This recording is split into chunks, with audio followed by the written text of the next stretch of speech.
ಕೃಷ್ಣ ಹೇಳ್ರಿ ಈಗ ನೀವು ಹೇಳ್ದಂಗೆ ಈಗ ನಿಮ್ಮ ತೋಟ ಎಷ್ಟು ಎಕರೆ ಐತ್ರಿ ಇದು? 4 ಎಕರೆ ಇದೆ ಸರ್. 4 ಎಕರೆ. ಟೋಟಲ್ ಎಷ್ಟು ಗಿಡಗಳು? 320 ಗಿಡ ಇದೆ ಸರ್. ಮೊದಲನೇ ವರ್ಷ ಗಿಡ ಸಣ್ಣದ್ದು ಸರ್, 50,000 ಕೊಟ್ಟಿದ್ದೇನೆ. ಬರೀ 50,000? ಬರೀ 50,000 ಸರ್. ನನಗೆ ಅದರಲ್ಲಿ ಮಾಹಿತಿ ಏನು ಗೊತ್ತಿರಲಿಲ್ಲ. ಬರೀ 50,000 ಕೊಟ್ಟಿದ್ದೆ ಫಸ್ಟ್ನೇ ಫಸಲು. 2ನೇ ಸಲಕ್ಕೆಲ್ಲ 1,60,000 ಹಿಂಗೆ ಕೊಟ್ಟಿದ್ದೆ. 3ನೇ ಸಲಕ್ಕೆ ಬಂದ್ಬಿಟ್ಟು 2,10,000 ಕೊಟ್ಟಿದ್ದೆ. ನೆಕ್ಸ್ಟ್ ಈಗ 3,60,000 ಕೊಟ್ಟಿದ್ದೆ. ಅಂದ್ರೆ ಇದು ಪ್ರತಿ ವರ್ಷ ಆದಾಯ 1-1.5 ಲಕ್ಷ ರೂಪಾಯಿ ಜಾಸ್ತಿ ಆಗ್ತಾ ಹೋಗುತ್ತೆ? ದ್ವಿಗುಣ ಆಗುತ್ತಾ ಹೋಗುತ್ತೆ ಸರ್. ಸರ್ ಇದು ಬಂದ್ಬಿಟ್ಟು ನಾವು 40 ರಿಂದ 50 ವರ್ಷ ಬೆಳೆಸಬಹುದು ಅಂತ ನಮಗೆ ಈಗ ಮೊನ್ನೆ ತರಬೇತಿಗೆ ಹೋದಾಗ ಗೊತ್ತಾಯ್ತು. ಸೊ 50 ವರ್ಷದವರೆಗೂ ನಿಮ್ಗೆ ಖರ್ಚಿಲ್ಲ ಒಂದ್ಸರಿ ಗಿಡ ನಾಟಿ ಮಾಡಿದ್ರೆ? ಹೌದು. ಅದೇನಿದೆ ಸರ್, ನಮ್ಮ ನ್ಯಾಚುರಲ್ ಆಗಿ ನಾವೇನು ಕೊಟ್ಟಿಗೆ ಗೊಬ್ಬರ ಕೊಡ್ತೀವಿ, ಅದೊಂದು ನೀರು ಜೊತೆಗೆ ಬೇಸಿಗೆಯಲ್ಲಿ ನೀರು ಅಷ್ಟೇ. ಸುಗ್ಗಿಯಲ್ಲಿ ನೀರು ಬೇಕಾಗಿಲ್ಲ. ಮಳೆ ಮುಖಾಂತರ ನೀರು ಕೊಡಬೇಕು. ಮಳೆ ಆಶ್ರಿತ ಅಂತಾನೆ ಇರ್ತದೆ ಸರ್. ಇದು ಬೇಸಿಗೆಯಲ್ಲಿ ಒಂದು ಏನೋ ಕಾಯಿ ಸೈಜ್ ಬರ್ಲಿಕ್ಕೆ ಫ್ಲವರ್ ಸೆಟ್ಟಿಂಗ್ ಒಂದು ಸ್ವಲ್ಪ ಬೇಕಾಗುತ್ತೆ. ಬಟ್ 1 ಇಂಚ್ ನೀರಿದ್ರೆ ನಾವು 2-3 ಎಕರೆ ಹೊಲ ಬೆಳೆಸಬಹುದು ಅಂತ ಧೈರ್ಯ. ಹನಿ ನೀರಾವರಿ ಮಾಡ್ಕೊಂಡು 1 ಇಂಚ್ ನೀರಲ್ಲಿ 2 ರಿಂದ 3 ಎಕರೆ ಹೊಲ ಬದುಕಿಸಬಹುದು ಅಂತ. ನೋಡಿ, ಇವತ್ತು ನಮ್ಮ ಕೊಪ್ಪಳ ಜಿಲ್ಲೆಯಲ್ಲಿ ಇಷ್ಟೆಲ್ಲ ಮಾವು ಕೃಷಿ ಯಾಕೆ ಮಾಡ್ತಾ ಇದ್ದಾರೆ ರೈತರು ಅಂತಂದ್ರೆ ಇದೇ ವಿಷಯಕ್ಕೆ. ನಮ್ಮ ಕೊಪ್ಪಳ ಜಿಲ್ಲೆಯಲ್ಲಿ ಒಂಥರ ಬರದ ನಾಡು ಅಂತ ಕರಿತೀವಿ ನಾವು. ಮಳೆಗಾಲದಲ್ಲಿ ಉತ್ತಮವಾದಂತ ಬೋರ್ವೆಲ್ ಅಲ್ಲಿ ನೀರು ಸಿಗ್ತವೆ. ಆದ್ರೆ ಬರ್ತಾ ಬರ್ತಾ ಬರ್ತಾ ಸ್ವಲ್ಪ ಫೆಬ್ರವರಿ ದಾಟಷ್ಟರಲ್ಲಿ ಬೋರ್ವೆಲ್ ಕೊಳವೆ ಬಾವಿಗಳೆಲ್ಲ ಬತ್ತೋಗ್ತವು, ನೀರು ಕಡಿಮೆ ಆಗುತ್ತೆ. ಸೊ ಅಂತ ಟೈಮಲ್ಲಿ ಈ ತರ ಆರ್ಟಿಕಲ್ಚರ್ ಅಂದ್ರೆ ಮಾವು, ನೇರಳೆ ಹಣ್ಣು, ಈ ತರದ್ ಒಂದಿಷ್ಟು ಆರ್ಟಿಕಲ್ಚರ್ ಮಾಡ್ಕೊಂಡು ನಮ್ಮ ಕೊಪ್ಪಳದ ರೈತರು ತಮ್ಮ ಬದುಕನ್ನ ಹಸನು ಮಾಡ್ಕೊಂತ ಇದಾರೆ ಅಂತ ಹೇಳಿದ್ರೆ ತಪ್ಪಾಗ್ಲಾರ್ದು ಸ್ನೇಹಿತರೆ. ಈಗ ವೀರೇಶ್ ಅಣ್ಣವರು ಸುಮಾರು 4 ಎಕರೆ ಮಾಡಿದ್ದಾರೆ ಮಾವು ಕೃಷಿನ. ಕಂಪ್ಲೀಟ್ ಆಗಿ ಕೇಸರೆ ಮಾಡಿರೋದು ಇವರು ಸರ್. ಅದು ಬಂದ್ಬಿಟ್ಟು ಎಷ್ಟು ಕಾಯಿ ಅನ್ನೋದಕ್ಕಿಂತ ಎಷ್ಟು ಕೆಜಿ ಅಂತ ಲೆಕ್ಕ ಬಂದು ಒಂದು ಗಿಡಕ್ಕೆ ಪ್ರತಿ ವರ್ಷ ದ್ವಿಗುಣ ಆಗ್ಬೇಕಂದ್ರೆ ನಾವು ಚೆನ್ನಾಗೆಲ್ಲ ನ್ಯೂಟ್ರಿಯೆಂಟ್ಸ್ ಕೊಟ್ಟಿಗೆ ಗೊಬ್ಬರ ಕೊಟ್ಕೊಂತ ಹೋದಂಗೆಲ್ಲ ದ್ವಿಗುಣ ಆಗುತ್ತೆ ಸರ್. ಗಿಡ ಬೆಳವಣಿಗೆ ಜಾಸ್ತಿ ಆದಂಗೆಲ್ಲ ಆದಾಯ ಏನು ಇಳುವರಿ ಜಾಸ್ತಿ ಬರ್ದೇ ಬರುತ್ತೆ. ಅದ್ರಲ್ಲಿ ಹೇಳ್ಬೇಕಂದ್ರೆ ಒಂದು ಗಿಡಕ್ಕೆ ಮಿನಿಮಮ್ 60 ರಿಂದ 1 ಕ್ವಿಂಟಲ್ ಮಟ್ಟ ಕಾಯಿ 60 ಕೆಜಿಯಿಂದ 1 ಕ್ವಿಂಟಲ್ ವರೆಗೂ ಒಂದು ಗಿಡಕ್ಕೆ ಬರ್ಬೇಕು ಸರ್. ಹಂಗೆಲ್ಲ ನಾವು ಚೆನ್ನಾಗಿ ಸಂರಕ್ಷಣೆ ಮಾಡಿದ್ರೆಲ್ಲ ಬರುತ್ತೆ ಸರ್. ಬಟ್ ಸದ್ಯಕ್ಕಂದ್ರೆ 60-70 ಕೆಜಿ ಬರುತ್ತೆ. ವರ್ಷದ್ದು ಗಿಡ ಆಗಷ್ಟೊತ್ತಿಗೆ 1-1.5 ಕ್ವಿಂಟಲ್ ತನಕ ಬರುತ್ತೆ. ಅಂದ್ರೆ ನೀವು ಲೀಸಿಗೆ ಕೊಡ್ತಿರಲ್ಲ, ಅವ್ರಿಗೇನು ಕಾಯಿ ಮ್ಯಾಗ ಲೀಸಿಗೆ ಆಗುತ್ತಾ ಅಥವಾ ಯಾವ ತರ ಅದು ಲೀಸಿನ ಪ್ರಕ್ರಿಯೆ ಹೆಂಗ್ ನಡೀತದೆ ಸರ್? ಈಗ ಬಂದ್ಬಿಟ್ಟು ನಾವು ಈ ಸಲ ಫಸಲ್ ಬಂದ್ಮೇಲೆ ಮತ್ತೆ ಅವ್ರಿಗೆ ಒಳ್ಳೆ ಲೀಸ್ ಕೊಡ್ತೀವಲ್ಲ, ಅಲ್ಲಿಂದ ಲೆಕ್ಕ ಇರುತ್ತೆ ಸರ್. ಅವ್ರಿಗೆ ಅಡ್ವಾನ್ಸ್ ಅಂತ ದುಡ್ಡು ಕೊಟ್ಟಿರ್ತಾರೆ. ಸರಿ, ಫಸಲ್ ಕಟ್ ಆದ್ಮೇಲೆ ಅಲ್ಲಿಂದ ಹಿಡಿದು ಮತ್ತೆ ನೆಕ್ಸ್ಟ್ ಹೂ ಬರೋವರೆಗೆ ಅವ್ರದ್ದು ಇದಿರುತ್ತೆ ಸರ್. ಬಟ್ ಅವ್ರು ಬಂದ್ಬಿಟ್ಟು ನವೆಂಬರ್ಲಿಂದ ಮೇಂಟೆನೆನ್ಸ್ ಸ್ಟಾರ್ಟ್ ಮಾಡ್ತಾರೆ. ಏನೇನ್ ಮಾಡ್ತಾರೆ? ಅದೇ ಸರ್, ಏನು ಸ್ಪ್ರೇ ಮಾಮೂಲಿ ಅಡ್ವಾನ್ಸ್ ಸ್ಪ್ರೇ ಇರ್ತದಲ್ಲ, ಆ ಸ್ಪ್ರೇ ಮುಖಾಂತರ ಸ್ಟಾರ್ಟ್ ಮಾಡ್ತಾರೆ. ಮತ್ತೆ ರೋಗ ಬಾಧೆ ಮುಂದೆ ಬರಬಾರ್ದು ಅನ್ನೋ ಉದ್ದೇಶಕ್ಕೆ ಮೂಮೆಂಟ್ ಎಲ್ಲ ಸ್ಪ್ರೇ ಮಾಡ್ತಾರೆ. ಅಂದ್ರೆ ಇದು ಲೀಸ್ ಹಿಡಿತಾರಲ್ಲ, ಅವ್ರ ಮೇಲೆ ಇರ್ತಾ ಖರ್ಚು ವೆಚ್ಚ ಯಾವ ಎಲ್ಲ ಅವ್ರದೇ ಸರ್. ಖರ್ಚೆಲ್ಲ ಅವ್ರದೇ. ಹೌದು ಸರ್. ನಿಮ್ ಬರೀ ತೋಟ ಗಿಡ ಅಷ್ಟೇ? ಹೌದೌದು. ಈಗ ಹೇಳ್ಬೇಕಂದ್ರೆ ಸರ್, ಅದು ಕೂಡ A to Z ಖರ್ಚು ಅವ್ರದೇ ಇರುತ್ತೆ ಸರ್. ನಾವೇನು ನಾಟಿ ಮಾಡಿ ಕಂಪ್ಲೀಟ್ ಸರ್. ಸ್ಪ್ರೇನು ಅವ್ರದೇ ಸರ್. ನೀರು ಎಲ್ಲ ಅವರೇ ಹಚ್ಕೊಂತಾರೆ. ಏನು ಸ್ವಲ್ಪ ಕಸ ಕೊಟ್ಟಿಗೆ ಗೊಬ್ಬರ ಬಂದು ನಾವೇ ಕೊಡ್ತೀವಿ, ಅವರೇ ಹಾಕೊಂತಾರೆ. ಮತ್ತೆಲ್ಲ ಏನು ಹಾರ್ವೆಸ್ಟಿಂಗ್ ಮಾಡಿದೆ ಸರ್. ಇದು ಹೊಲ ಕಲ್ಟಿವೇಟ್ ಮಾಡೋದಿರುತ್ತೆ ಸರ್, ಅದೊಂದು ನಾವು ಮಾಡ್ತೀವಿ. ತಿಪ್ಪಿ ಗೊಬ್ಬರ ನಮ್ದು. ಹೌದು. ಬಿಟ್ಟನಂತಂದ್ರೆ ಉಳಿದ ಕಂಪ್ಲೀಟ್ ಎಲ್ಲ ಅವ್ರದೇ ಸರ್. ಓಕೆ, ನಾವೀಗ ಏನೇನ್ ಸ್ಪ್ರೇ ಮಾಡ್ಬೇಕು ಅದೆಲ್ಲ ನೀವೇ ಹೇಳ್ತೀರಿ ಅಥವಾ ಅವ್ರು ಅಲ್ಲ ಇರ್ತಾರೆ ಸರ್. ಅವ್ರೇನು ತಂದಿರ್ತಾರಲ್ಲ, ಅದು ಯಾವುದು ನಮ್ಗೆ ನಮ್ಮ ರೋಗಕ್ಕೆ ಮತ್ತು ನಮ್ಮ ಗಿಡಕ್ಕೆ ಯಾವುದು ಸೂಕ್ತ ಅನ್ನೋದೊಂದು ನೋಡಿ ನಾವು ಟೆಕ್ಸ್ಟ್ ಮಾಡಿ ಇದು ಮಾಡ್ತೀವಿ. ಇದು ಬೇಡ ಅಂದ್ರೆ ಅವ್ರು ಹೊಡೆಯಲ್ಲ. ಎಲ್ಲ ಲೀಸ್ ಪ್ರಕ್ರಿಯೆ ಮಾಡಕ್ಕಿಂತ ಮುಂಚೆ ಅದು ಮಾತುಕತೆ ಆಗಿರುತ್ತೆ. ಹೌದೌದು ಸರ್. ಅದು ಇನ್ನೊಂದು ಹೇಳ್ಬೇಕಂದ್ರೆ ಯಾಕೆ ನಾವು ಆ ಥರ ನೋಡ್ತೀವಿ ಅಂತಂದ್ರೆ, ಒಂದು ಕಲ್ಟ್ರ್ ಅಂತ ಎಣ್ಣೆ ಬಂದಿದೆ. ಆ ಕಲ್ಟ್ರ್ ಹಾಕಿದ್ರೆ ಪ್ರೌಢಾವಸ್ಥೆಗೆ ಬೇಗ ಬರುತ್ತೆ ಗಿಡ, ಫಾಸ್ಟ್ ಗ್ರೋತ್. ಹೌದು ಸರ್. ಬಂದ್ಬಿಟ್ಟು ಗಿಡದ ಒಂದು ಆಯುಷ್ ಕಡಿಮೆ ಆಗ್ತಾ ಹೋಗುತ್ತೆ ಅದನ್ನ ಬಳಕೆ ಮಾಡೋದ್ರಿಂದ.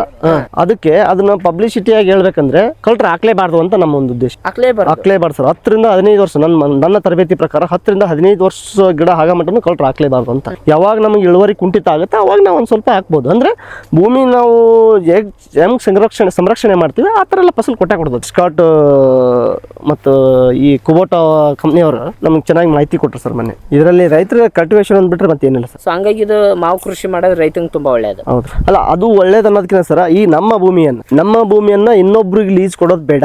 ನಾವೇ ಬೆಳೆಸಿ ನಾವೇ ಫಸಲ್ ತೆಗಿಬೇಕು, ಕಡಿಮೆ ಆಗಲಿ ಆದಾಯ. ನಮ್ಮ ಭೂಮಿಯನ್ನು ನಾವೇ ಫಸಲ್ ತೆಗೆದು ನಾವೇ ಮಾರ್ಕೆಟ್ ಮಾಡ್ಬೇಕು ಅನ್ನೋದೊಂದು ಉದ್ದೇಶ ನಮ್ದು ಈ ತರಬೇತಿ ಬಂದ್ಮೇಲೆ ಗೊತ್ತಾಗಿದೆ. ಮೊನ್ನೆ ತರಬೇತಿಗೆ ಹೋದ್ಮೇಲೆ ಗೊತ್ತಾಗಿದೆ. ಬಟ್ ಯಾಕೆ ಅಂತ ಕೇಳಿದ್ರೆ, ನಮ್ಮ ಭೂಮಿಯಲ್ಲಿ ನಾವು ಸಾವಯವದಲ್ಲಿ ಬೆಳಿಲೇಬೇಕು, ನಾವು ಭೂಮಿ ಸಂರಕ್ಷಣೆ ಮಾಡಲೇಬೇಕು, ನಮ್ಮ ಕೃಷಿ ನಾವು ಮಾಡ್ಲೇಬೇಕು ಅನ್ನೋದೊಂದು ನಮ್ಮ ತಲೆಗೆ ಹುಟ್ಟಿದೆ. ಅದ್ರ ಮುಖಾಂತರ ಇನ್ನು ಆದಾಯ ದ್ವಿಗುಣ ಆಗುತ್ತಂತ. ಈಗ ಆಲ್ರೆಡಿ 20/20 ಹಚ್ಕೊಂತೀರಿ, ಒಂದಿಷ್ಟು 4 ಎಕರೆ ಮಾಡ್ತೀರಿ, ವರ್ಷಕ್ಕೆ 3-3.5 ಲಕ್ಷ ಪೇಮೆಂಟ್ ಬರುತ್ತೆ ನೀವು ಲೀಸಿಗೆ ಕೊಟ್ಟಾಗ ಕೂಡ.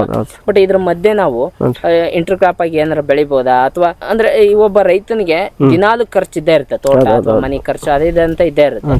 ಸೊ ಇದ್ರ ಮಧ್ಯೆ ಇಂಟರ್ ಕ್ರಾಪ್ ಏನಾದ್ರು ಬೆಳೆದು ಕೃಷಿ ಮಾಡ್ಬೋದಾ ಹೇಗೆ? ಮಾಡಬಹುದು ಸರ್. ಅವಾಗಲೆಲ್ಲ ನಾವು ಅದೇ ಇಂಟರ್ಕ್ರಾಫ್ಟ್ ಮಾಡ್ಬೋದು ಅಂತೇಳಿ ಲಿಂಬು ಮಾಡಿದ್ವಿ ಸರ್. ಬಟ್ ಅದೊಂದು ಮುಳ್ಳಿನ ಒಂದು ಅದಕ್ಕೆ ಸ್ವಲ್ಪ ಹೊಂದಾಣಿಕೆ ಆಗಲಿಲ್ಲ. ಇದಕ್ಕೆ ನೀರು ಬೇಕಾದಾಗ ಅದಕ್ಕೆ ಬೇಕಾಗ್ತಿರಲಿಲ್ಲ, ಅದಕ್ಕೆ ಬೇಕಾದಾಗ ಇದಕ್ಕೆ ಬೇಕಾಗ್ತಿರಲಿಲ್ಲ. ಬಟ್ ಸಪ್ರೇಟ್ ಸಾಲ್ ಮಾಡಿ ಮಾಡ್ಬೋದು ಸರ್.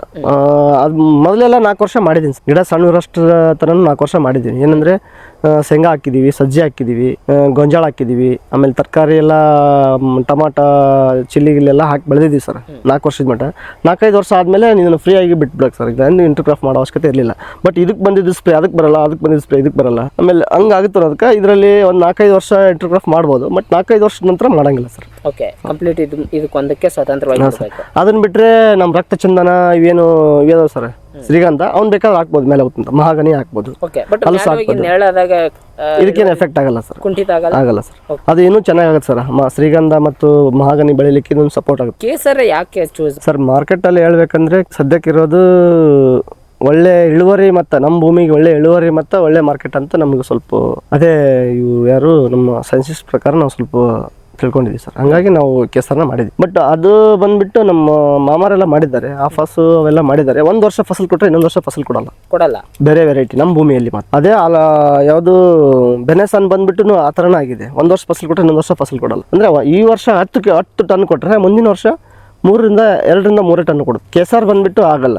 ಈ ವರ್ಷ ಎಷ್ಟು ಕೊಟ್ಟೈತಿ ಅದಕ್ಕಿಂತ 1 ಟನ್ 2 ಟನ್ ಹೆಚ್ಚಿಗೆ ಆಗ್ಬೋದು, 1 ಟನ್ 2 ಟನ್ ಕಡಿಮೆ ಆಗ್ಬೋದು. ಅದು ಆಟೋಮೆಟಿಕ್ ಒಂದು 60% ಕಡಿಮೆ ಆಗುತ್ತೆ. ಅದು ಇದು ಹಂಗಿಲ್ಲ, 10-20% ಇದು ಕವರ್ ಆಗುತ್ತೆ. ಇವು ಇಳುವರಿ ಕಮ್ಮಿ ಆದಾಗ ರೇಟ್ ಕವರ್ ಆಗುತ್ತೆ, ಇಳುವರಿ ಜಾಸ್ತಿ ಆದಾಗ ರೇಟ್ನಲ್ಲಿ ಮೆಚೂರ್ ಆಗಿಬಿಡುತ್ತೆ. ಹಂಗಾಗಿ ಸಿಗುತ್ತೆ. ಅಂದ್ರೆ ನಾವೇ ಈಗ ರೈತರೇ ನಮ್ಮ ತೋಟದಲ್ಲಿ ನಾವು ಬೆಳೆದಿದ್ದೀವಿ ಕಂಪ್ಲೀಟ್ ಆಗಿ, ಈಗ ನಾನೇ ಮಾರ್ಕೆಟ್ ಮಾಡ್ತೀನಿ ಸ್ವಂತದಾಗಿ ಅಂತಂದ್ರೆ ಒಬ್ಬ ರೈತನಿಗೆ ಕನಿಷ್ಠ ಅಂತಂದ್ರೆ ಏನ್ ರೇಟ್ ಸಿಗ್ಬೋದು ಸರ್? ಇದು ಗರಿಷ್ಠ ಬಂದ್ಬಿಟ್ಟು 240 ಮಾರಿದೆ ಸರ್ 2024 240 ರೂಪಾಯಿ ಮಾರಿದೆ ಪರ್ ಕೆಜಿ.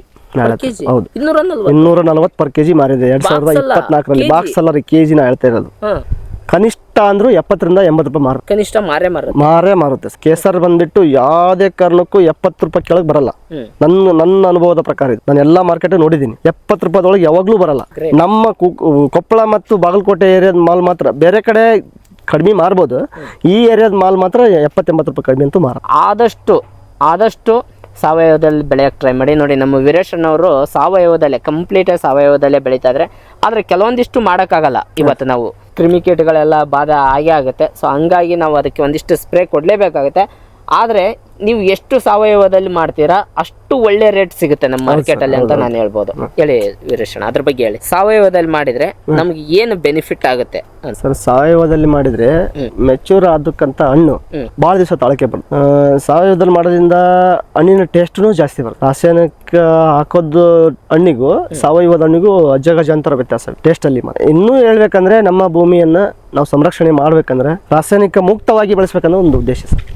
ಸೊ ನಿಮ್ಗೆ ಇನ್ನೂ ಹೆಚ್ಚಿನ ಮಾಹಿತಿ ಬೇಕಂತಂದರೆ ನಾನು ವೀರೇಶಣ್ಣ ಅವ್ರ ನಂಬರ್ನ ಹಾಕಿರ್ತೀನಿ ಡಿಸ್ಕ್ರಿಪ್ಷನಲ್ಲಿ, ನೀವು ಅವ್ರನ್ನ ಕಾಂಟ್ಯಾಕ್ಟ್ ಮಾಡಿ. ನಿಮಗೇನಾದರೂ ಮಾವು ಕೃಷಿ ಬಗ್ಗೆ ಅಂದರೆ ಒಂದು ರೋಗಗಳ ಬಗ್ಗೆ ಇರ್ಬೋದು, ಅಥವಾ ನಾಟಿ ಮಾಡೋದ್ರ ಬಗ್ಗೆ ಇರ್ಬೋದು, ಇನ್ನು ಯಾವುದೇ ವಿಷಯ ಇರಲಿ, ಸೊ ಅದ್ರ ಬಗ್ಗೆ ಸಂಪೂರ್ಣವಾದಂಥ ಮಾಹಿತಿಯನ್ನು ವೀರೇಶಣ್ಣ ಅವ್ರು ಕೊಡ್ತಾರೆ. ಸೊ ಅವ್ರ ನಂಬರ್ ಹಾಕಿರ್ತೀನಿ, ಕಾಂಟ್ಯಾಕ್ಟ್ ಮಾಡಿ. ಸಿಗೋಣ ಮುಂದಿನ ವಿಡಿಯೋದಲ್ಲಿ. ನಮಸ್ಕಾರ ವೀರೇಶಣ್ಣ. ನಮಸ್ಕಾರ ರೀ. ನಮಸ್ತೆ ಸರ್.